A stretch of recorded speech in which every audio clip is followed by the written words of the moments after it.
Hello, and welcome to another episode of How Are You Holding Up? A mental health podcast by the depressed, for the depressed. I'm Chris. And I'm Lindsey. And the first question I want to ask is, Lindsey, how are you holding up? I am okay. Yeah. And I can say that in the full sense of the word. I have eaten today. I had good sleep last night. I am making okay money, and I am not totally exhausted. I'm okay. Yay! How are you? I am also okay. It has been a stressful week, but last night I had a movie night, and it was celebrating St. Patrick's Day, and as a result, I imbibed a little heavily. But I enjoyed myself immensely. I had good company, good food. I made my own corned beef, and I was very proud of how it came out. Good. And, so it kind of leads me into an interesting state of mind. Yes. One that I will refer to as happiness. Oh. Because, and please don't take away from the fact that I have imbibed heavily and somehow found this state afterwards. I'm going to basically set it up in a sense that I think the fact that I was able to relax and cut loose and just enjoy myself really was kind of a springboard that I needed. And that leads us to our topic this week. Happiness. Happiness is a unique episode for us to discuss, considering that all of our episodes have been about the ramifications of depression. Yes, and we're happy to do it today because we've been talking to some of our wonderful listeners, and one had a question, and it kind of sprung this inspiration of, well, what even is happiness? Why do some people lack it? And the question was, when you feel like there's really no point at all in anything, and you feel like, well, might as well just die because nothing matters at all in my life. Then yeah, it's a hard place for us to really find. But how to get over that basically was the question. Is how, when you feel that way, like, how do you move on from that, and what do you do to make yourself happy? And we talked about it last week a little bit in our hopelessness and worthlessness episode in terms of finding hope and finding worth. But neither of those are happy. So we have a few interesting things that we've read about. Listen, there's probably tons of TED Talks and YouTube videos and self-help books about happiness. We are not professionals. We have not read and watched all of those things, but we've looked into a couple of theories. Mm-hmm. And but before we get to those, I actually want to talk to you, Chris, about something. I noticed that the last few weeks you have been kind of going down an unhappy slope. And you felt at one point we were having a conversation, mm-hmm. and you had said, I don't remember the last time I was truly happy. Mm-hmm. How do you feel about that now that you feel like you're kind of out of that state of mind? Oh, it's still there. Okay. So you feel like right now your happiness is not real? I feel like right now my happiness is temporary, mm-hmm. in a sense that I had a good time. Mm-hmm. But is this actual happiness, or is this just the result of a good time, the kind of lingering feelings of, enjoyment, and making it a purely external source of happiness? But isn't that happiness, is to feel happy for a little bit, even if it's not forever? That's kind of one of the things that I do actually really want to talk about, is I can't determine that myself. There is something in me that it's probably just the perfectionist in me, or it's the part of me that never wants to accept that happiness is real. But the big thing that comes from it is my notion of, I enjoyed myself. Mm-hmm. I'm still feeling enjoyment from that time, mm-hmm. but it's not going to last, so why should I dwell on it? So that's interesting, because I think everything is temporary. It doesn't make it any less real. Oh, great. But for whatever reason, I think I'm the same way. I have I have a fear actually of hanging on to happiness because I know eventually I will go down into a deep, deep unhappy hole. Mm-hmm. And for both of us, we realized, and I think we've spoken about this before, is when you are depressed and you haven't been what you feel like is truly happy for a long time, you forget what it was like to be happy. You forget that you ever were happy. And I remember, and I think I've told you guys the story before, I was crying, I was talking to my sister, and I just felt so hopeless and so worthless and so awful and miserable and disgusted with my life and disgusted with where I was and wasn't connecting to anybody. And I said, I just don't remember being happy. Like, have I ever really been happy? I don't think I'm ever going to be happy. And she said, you know, you're not going to want to hear this, but yes, you've been happy and you will be happy again. And one of the things I think we all experience when we're depressed is it's hard to conjure up feelings of happiness because you're literally depressed. You do not have those chemicals in you to recreate the shadow or the ghost of the happy feelings. So looking back on a memory you can logically know was happy doesn't mean that it's going to bring you that feeling and the emotion of happiness. No, absolutely. That's completely right. And I think it's what's really frustrating for a lot of people who do not suffer from depression, and even those of us who do, is what do you do when somebody has enough to eat, they have a nice home, they're surrounded by friends, they have a good job that makes them, you know, enough money that they're comfortable, and they're miserable, and they're lonely, and they're depressed, and they're disconnected. What's the disconnect? And it's almost like you want to shake them and be like, you're fine, everything's okay, you're fine. Especially when you are the person with those situations and you see yourself in that light and you want to shake yourself. Yes. And just go, the fuck is wrong with you? There's everything going for you. You could take 5 minutes and appreciate it, you selfish fuck. And once you've hit that point, it's a little hard to come back from. Right, and it's easy for us to like sit on the podcast and be like, you know, guys, find little moments of happiness and gratitude, you know, practice talking to yourself in a happy way. Like, it's when you're miserable and terrible, it's just like, that's not going to do it. Lindsey, that's doing nothing for me. I'm sitting there half the time. Like, there's a good chance that when I'm giving advice or I'm recommending something, there's a very high probability that I need that just as much and I'm not following my own goddamn advice. Yeah. Ever. It's not easy, especially if you have no energy. So, without further ado, so what even is happiness? We went on to Wikipedia. Oh, let's get started real quick, guys. If you have not gone to the Wikipedia page for happiness, there is a treasure trove of stuff on there that is just genuinely ridiculous? A little ridiculous. Very funny, though, in just the context of if you're looking through this trying to be like, okay, what are the things that Wikipedia and its authors consider happiness? And there's things like happy children playing in water.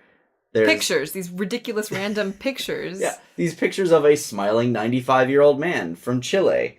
That's the caption. Yeah, a butcher happily slicing meat. The other caption. And then there's Tibetan Buddhist monk. This page reminds me of Fifth Element when Lilu is going through pictures and learning about the language and humanity, and she's just like finding random slides. Like, this is the slides. This is what happiness looks like. Yeah. If you want to find out what happiness is, here you go. Yeah, it is everywhere. So we the straight up definition of happiness, it really does spread far and wide. Like, because you really have to kind of figure out, like, is it just pleasant feelings? Is it just pleasant emotions? Is it just feeling useful and peaceful? Because I think growing up in a Disney childhood, we all considered happiness to be something. I don't know, like, there's an end all. At some point, you will reach happiness, and that is your life. You will be happy because you've got the wife and the job and the house and the kids. Happily ever after. Yes. And the thing is that's just not realistic. So I'm sure you guys have all heard this. Happiness is a state of mind. Yes. What does that mean? I honestly, I would love to give you an answer for that. What does that even mean? Happiness is a state of mind. It's like, cool, so if I'm depressed and I literally can't have that state of mind, what do I do? What do I do then? How do I conjure a different state of mind? It's basically like saying, well, fear is a state of mind. Yes, you can be in terror. Anger is a state of mind. So let's move into there's philosophy. Is it a feeling? Is it, Ultimately, I mean, we're gonna skip over the whole idea of religions and their definitions of happiness, because that's not really here or there, yeah. That's not our domain at the moment. Though I'm sure we will eventually have a religion episode. Yeah, but starting off, the first question: do you derive happiness from external sources, or is it from within? And I think that it's both, personally, because I think we're both heart and soul and mind. That's not both, that's three things. But what you put into your body, like if you're only eating shit and you're not sleeping, but you have great friends and everything, you're still eventually going to kind of go into a weird slump, I think. Yeah, I think so too. And I'm very much more of a fan that one's happiness can, of course, come from outside sources. You're happy when you see someone. Yeah. You're happy when you're going to a job that you like. You're happy when you're happy when you buy a thing that you've been saving up for. Yes. But on that same thing, there are certain mental necessities, little prerequisites, that in order to be truly happy, you have to get. Yeah. And you have to move on from those. So there are two kind of distinct theories, philosophies, whatever you would call them. There is, of course, the Maslow's hierarchy of needs, which, if you've taken a psychology course... I Googled it. The basis of Maslow's theory of motivation is that human beings are motivated by unsatisfied needs, and that certain lower needs need to be satisfied before higher needs can be addressed. What that ultimately means, thanks, Dr. Google, is it really is kind of the ultimate goal for the hierarchy of needs is physiological, safety and security. Yeah. You have you have your home, you have your job, you have your friends, you have love. It's that whole aspect that eventually goes to self-actualization. Right. Where you feel you are your idealized self. You've got a home, takes care of the physiological. You have you're safe. You're safe in your home. Mm-hmm. You have social. You have a loving person in your life, or friends, or both.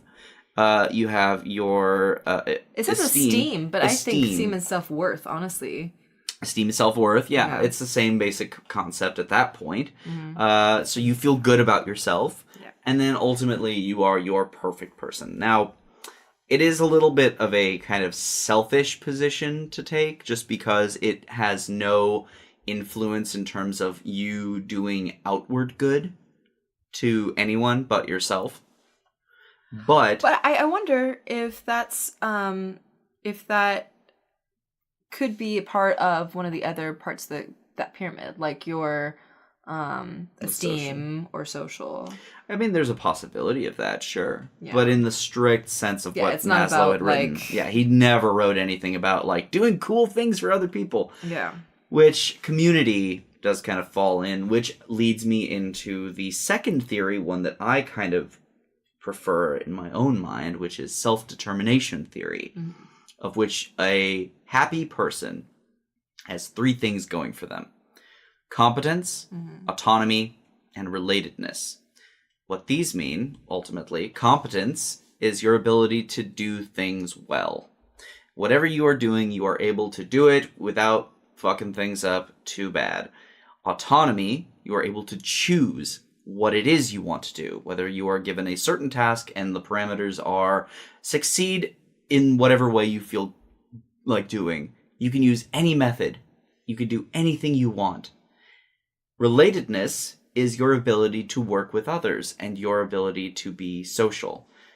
So when you have achieved all three of those things, you will find yourself in a very happy state of mind. And I find myself in more and more of a mental state that if you want to be happy, the first thing that any single person ever wants or needs is almost always going to be freedom.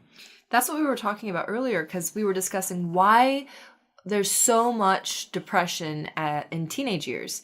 And I was reading an article this morning talking about this girl who was doing so well in school.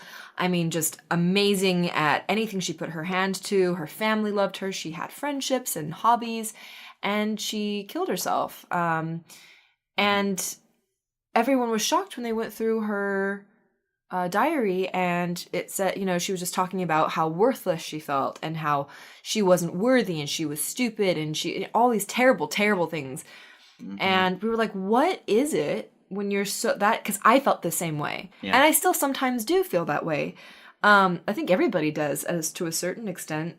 I believe so, yeah. Feel at some point in your life, you just feel absolute garbage. And I think one of the things is, if you, as an adult, for me, what has helped is being like, I have made this life for myself. At any point, I can leave. If I have to physically move, if I need to have completely new friends and cut off the ones I have, like, you can shape your life. When you're a teenager, you can't. You really can't. You are under your parents. You have school. Yeah, you have no autonomy. You are not able to make decisions for yourself half of the time because, one, a lot of times you just don't know yet. Yeah. You don't know what you're doing, and there's nothing wrong with not knowing what you're doing. It's how we learn. And first step in getting good at something is sucking at something. Yes. As the great philosopher Jake the dog once said.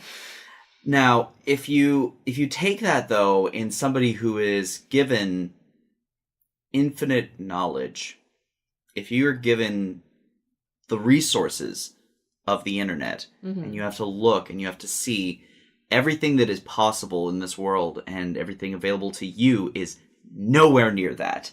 No. You are presented with infinite possibility with no probability. Nothing good coming your way. And it can be devastating. Yeah. Like, there's a lot of talk about, you can do anything when you grow up. But we're already all growing up so quickly. And I think the other thing is so when you don't feel, when you come into a new job or you're in a class that you just aren't very good at, you don't feel like you're useful. You don't feel like you're a part of the group. You don't feel like people see you for the gifts that you have and appreciate you for them. And that can be really hard. Every day being in a group of people that just don't really care. So why is it that we as adults stay in places that make us unhappy? Usually it's out of necessity, survival, necessity, whatever we want to call it. It's prioritizing whatever it is else going on in our life over our happiness. Yeah. Which the alternative can also be detrimental. I was reading something about our Western culture being basically oh my God, how do you say that? Idolizing. Yeah, idolizing. Idolizing. Word salad. Idolizing happiness.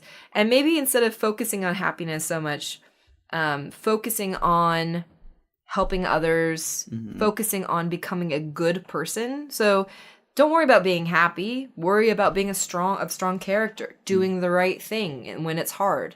And sometimes that means doing the right thing for yourself when it's hard.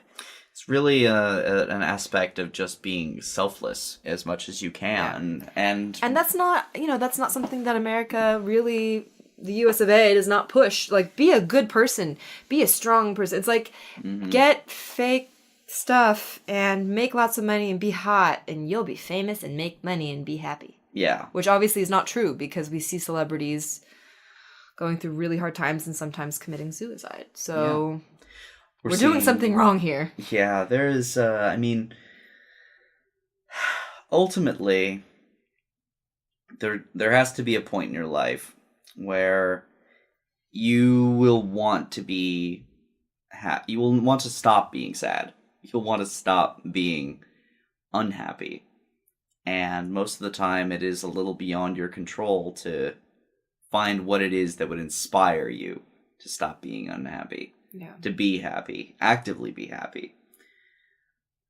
But there's also a moment where if you are seeking that happiness, you can be let down. You can be... If you're trying to be happy, yeah, you mean? if you're focused on nothing more than your own happiness over the happiness of those in your life, or the happiness that, you think that you can achieve, but you never will because it's too high of a goal. If you set your sights just for a minute, just like today, I'm going to be happy for 5 minutes. Yeah. I'm going to spend this time doing something I love, or, I'm going to spend this time being with people I care about, or I think that's what it is. I think it's not focusing on the happiness you'll derive from the thing, but focusing on the thing that you find solace with, peace with, pleasure from, Mm-hmm. And I think maybe that's it. Focusing less on why am I not happy? But it's a good place to start. Like, you should definitely look at yourself. Why are you miserable right now? What do you think that you can do? I'd actually love to hear from our listeners of what they do when they just can't be happy. Like, what do you do to pull yourself out of it? Because we do have a lot of listeners who are stuck in situations that they can't get out of. Yeah. Or they're too young to, really make a giant move. Or they're in a bad relationship. Like, what can you do? If you can't fix that thing, what can you do? If you can't fix that thing, we should kind of point out, if you can't fix that thing yet. Because everything is in flux and change. It won't be forever. That's a big yes thing. Your sadness will not be forever. No. And there will be such beautiful moments in your life. And I think that's something, it's hard to hold on to hope because you often see when you're hopeful something kind of crash and burn and you're like, well, that's just how it's always going to be. But that's not the case. And I think putting out a hope for yourself and a wish for yourself is powerful. I think we all have the power to do good for ourselves and for others. Yeah. And derive happiness from it. And being happy is not the end all. Like, you can be happy and it still not necessarily be deeply satisfied. Mm-hmm. No, you absolutely can find yourself in that situation, but... Yeah. So let's talk about a couple of things that we do when we're not doing so hot. Or like when you stop and you're like, okay, so I feel absolutely awful today. I'm completely depressed and unhappy. What do you do? Do you want to go first or do you want me to go first? You go first. I'll go first. Okay. So if I'm not doing so hot, I give myself a huge break. And I'm like, I need to probably it depends on how much I have to accomplish. But let's say I don't work.